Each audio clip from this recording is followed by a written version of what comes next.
Craig, as you look at the report out just minutes ago, what's standing out to you here? So your recap just now was excellent. The key thing is $104 million gap profit, and now they can go into the S&P. That was widely expected. So the bears are going to pull this apart and say, how did they get there?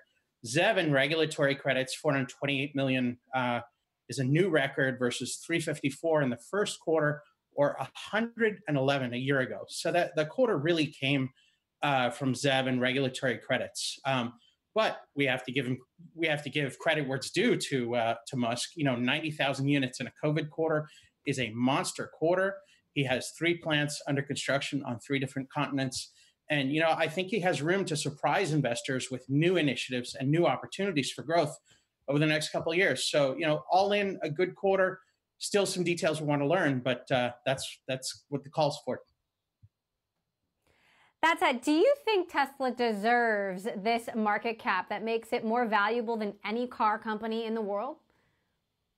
My answer is simple, categorically no. So I'm out of consensus. I believe that Tesla's battery costs are actually quite a lot higher than what the whisper numbers are. My position is based on primary channel checks with the largest battery suppliers in the world. And if that's the case, Tesla's pricing is really no different than VW or Porsche or Audi or BMW or Mercedes. And, many of my friends actually have the supply contracts to some of these other OEMs.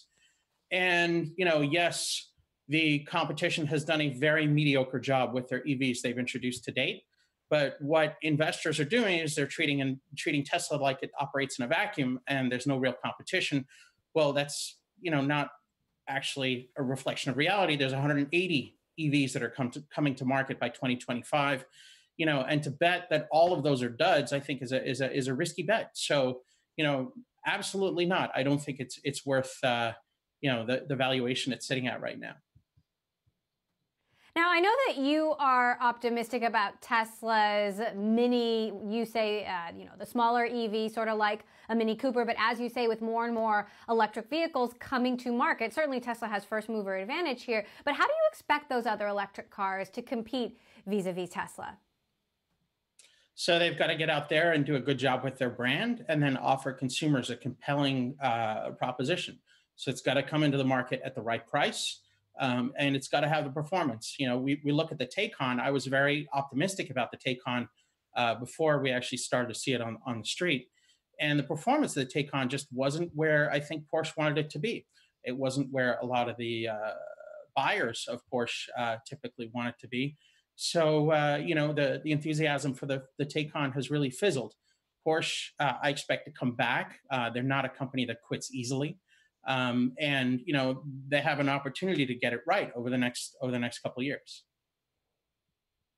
Meantime, what is your outlook on how many people are really going to be buying cars over the next 6 months? You've got tens of millions of people laid off. You've got far less commuting. Yes, people want to commute in private cars versus on public transportation, but how do you weigh all those things out? And can Tesla really hit that 500,000 car mark by the end of the year?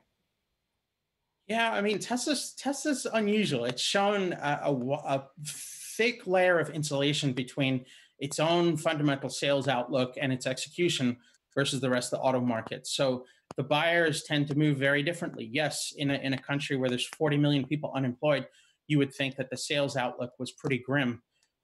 Tesla's customer base tends to be a lot more affluent, maybe younger. And I think the professionals that are buying these vehicles are maybe less impacted by some of the economic issues that are hurting many of us across the world.